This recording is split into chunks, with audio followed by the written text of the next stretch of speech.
breaking down the deals, data, and disruption shaping global markets. You're listening to The Daily Ledger with Dennis Sert.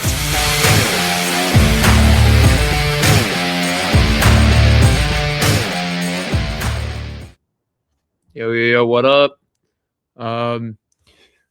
Welcome, ladies and gentlemen. Today is Friday, December 26th, 2025. You're listening to The Daily Ledger Show, and I am your host, Dennis Sert. Hope you had a Merry Christmas. We got some stories we're going to get into today. We're going to talk about Wall Street Journal slamming humanoid robots. And then we're going to talk about an interesting piece I read on TechCrunch today about only one or the most outstanding phrase from that was go back to the cave, to the basement of Google.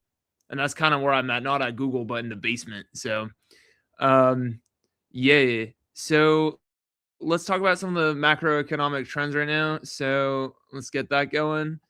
Dow, as of December 26th, 9:33 a.m. So things seem to be back up post-Christmas. The Dow Jones is down 0.07%. NASDAQ is up 0.22%. But this is December 24th. So maybe the Dow Jones is open, but the NASDAQ is closed. I think today is still technically a federal holiday. It just recently became so. So yeah, whatever. S&P 500 is up 0.03% as of December 26th. And then Bitcoin is up 0.38% to 87,952. Before we get into the stories that I talked about, make sure to download Byte AI Market Analysis. It's basically a financial co-pilot that tells you when you enter and exit the market. As you can see right here, there are a lot of things that are underbought, a couple neutrals.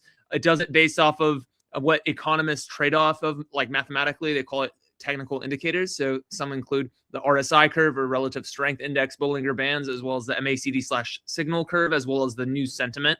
So you can see here it talks about that, and as well as the news sentiment, and it gives you a very succinct yes, no, or neutral, as in buy, sell, or just do nothing. Of course, it's not a financial advisor, neither am I, and past success does not guarantee future results. So make sure to download Byte AI on the App Store. So the Wall Street Journal says even the companies making humanoid robots think they're overhyped. I thought this was interesting because, here's the Wall Street Journal slamming humanoid robots.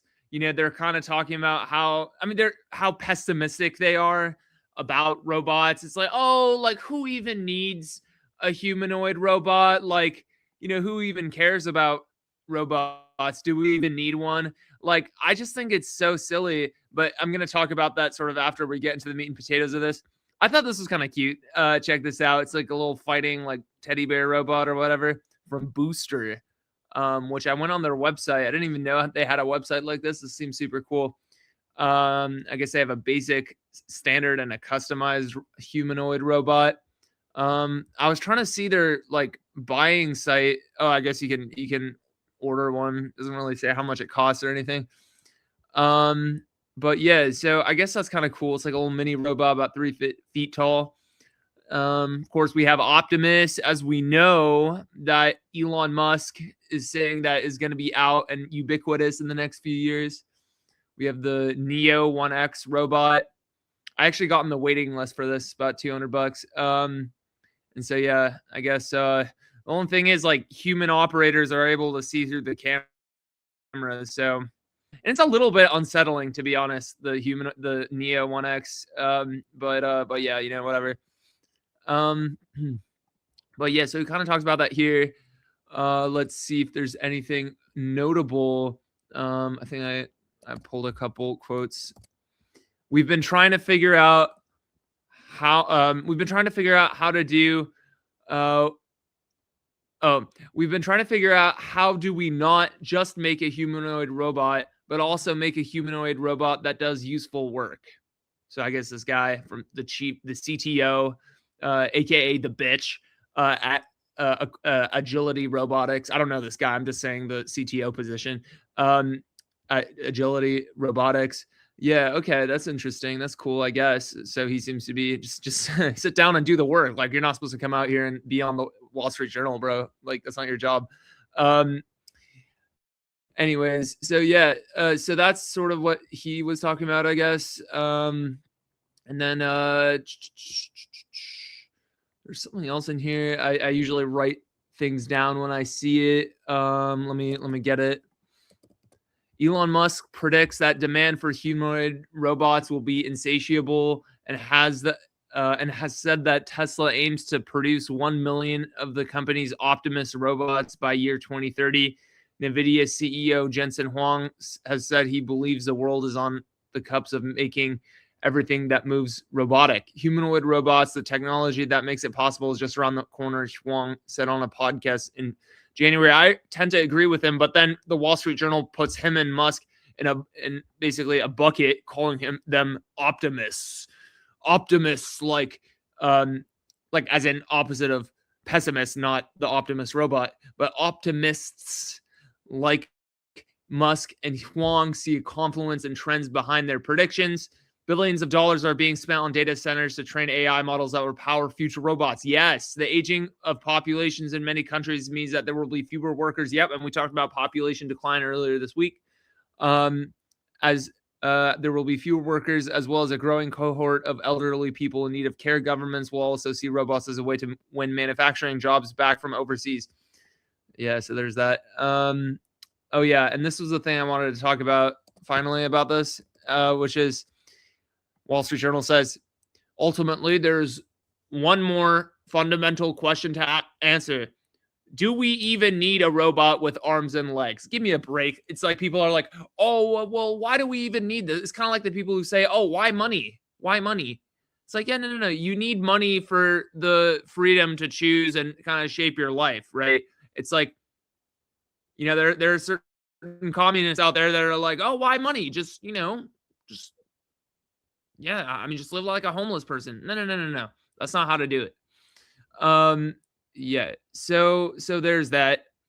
Hopefully one day I'll, rack up some wealth by either joining becoming a venture-backed startup founder, or by, saving a whole bunch from a job, but not quite there yet. I got about $1,000 in the savings account as of this moment. But yeah, so that's kind of my, analogy on this. Do we even need a robot with arms and legs? Do we even need money? The answer is yes to both questions. Okay. All right, let's move on. So I read this article by TechCrunch, how a Spanish virus brought Google to Malaga. So it's kind of a slow news day again, just because of Christmas, right? So this is the last one I have, and it's kind of a little bit non-consequential. But the only reason, I'll keep it short and sweet though. Only reason why I thought it was interesting is because it's about this harmless 1992 computer virus named virus Malaga, created by a Spanish student, Antonio Enrique Astorga, to spread an anti-ETA message.